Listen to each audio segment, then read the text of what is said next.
Little bit of a bonus segment for us to put here online. Once again, Scott Minto and Danny Simpson are alongside me. Quick mention of the North London clubs. Spurs, 2-0 down away at Brighton. I think last season you'd probably say they would have gone on to lose that game, but they pulled it back 2 apiece. They look like a different proposition now under Thomas Frank, Scott. Yeah, they do. I like Thomas Frank a lot. Again, when I worked on the Championship and he was the Brentford manager, they were favourites to go up and then they didn't, and then he turned it around and got up, and they were playing really good football. And then when they went up with Brentford, it was all kind of like long ball, and then it was bringing football against the big teams. It was 5 at the back. Against the smaller teams, it was 4. My point is, he's very adaptable, very versatile.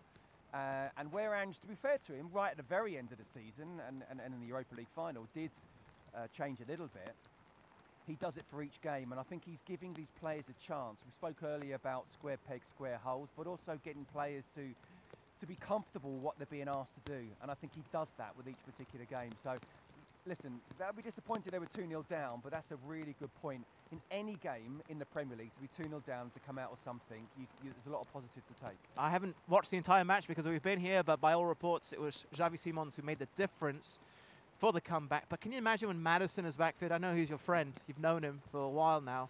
Kulusevski, another one. Listen, they've got a lot of good players injured. Listen, I play with Maddison. Listen, he's fantastic. I'm absolutely gutted for him, for what's happened. I spoke to him not long ago. He's still finding it really difficult. He loves football. He loves being at Tottenham. Especially with being for England this season as well at the end of the season. So, listen, he'll come back stronger. And listen, he's a top player. I know he'll get back to that level. And I think he'll really enjoy it under Thomas Frank. I was about to ask. You think there? I think with Thomas Frank, I think he just doesn't have a good relationship with players. And all the players when you see him with him, they look happy and they're smiling in a great relationship. So I'd love to see him. Madison's he's very outgoing, as we know, and I just think it adds something to his game. And I can't wait to see that combination, working together, and we get to see it on the pitch.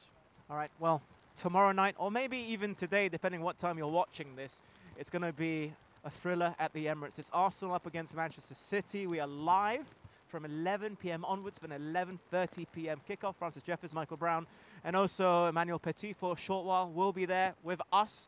But I want to know your thoughts of this game.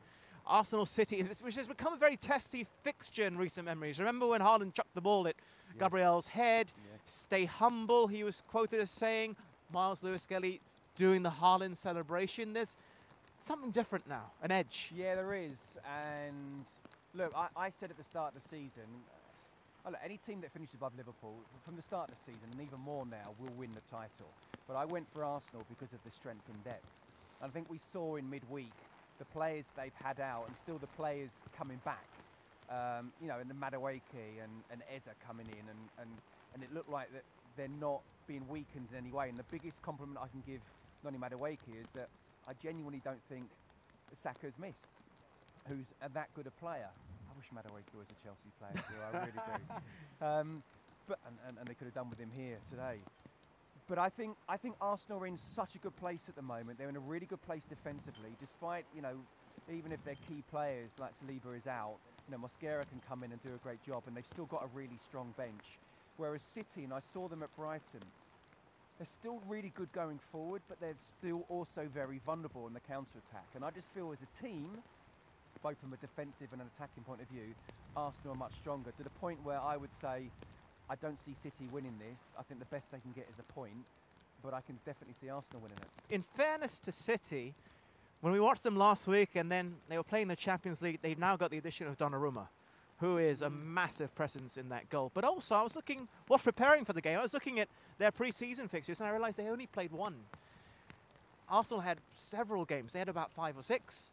And it just feels like maybe City have got all of that worked out, all the kinks worked out, and now they might be getting back into full swing. Why? Because Haaland is scoring goals again.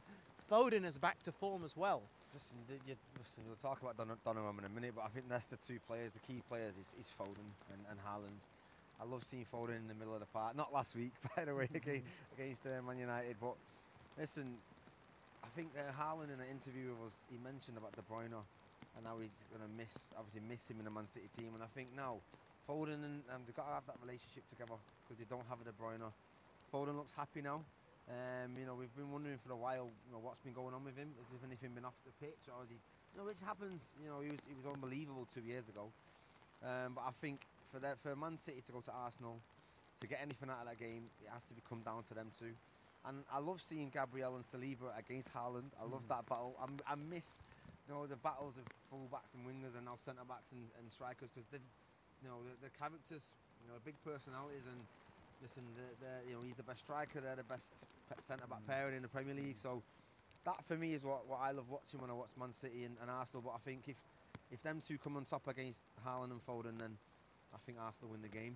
Like I said, City have got still not at the best, but when you've got Donnarumma at the back, who's going to make unbelievable saves like last week, then yes, they have got a chance to go to the Emirates and get something. It's a ridiculous stat I saw earlier today concerning Haaland. He's off to his worst ever start to a Premier League season because he's only got the 5 in 4. Ridiculous. Yeah, it is a absolutely machine. ridiculous. He's shocking, isn't he? Yeah, He's having a really Yeah. bad season. Erling who? What? Oh, okay. Record breaker, really? Anyway, gentlemen, thank you very much for that. The wind is about to pull me away with this umbrella, just like Mary Poppins. I'm not even kidding. there you go. So we're going to There you wrap go. things up. That almost poked me in the eye. Leave a comment down below on your thoughts concerning tonight's game. I guess when you're watching this, Arsenal, Manchester City, we would love to know what you're thinking. My name is Adam Carruthers. Till next time.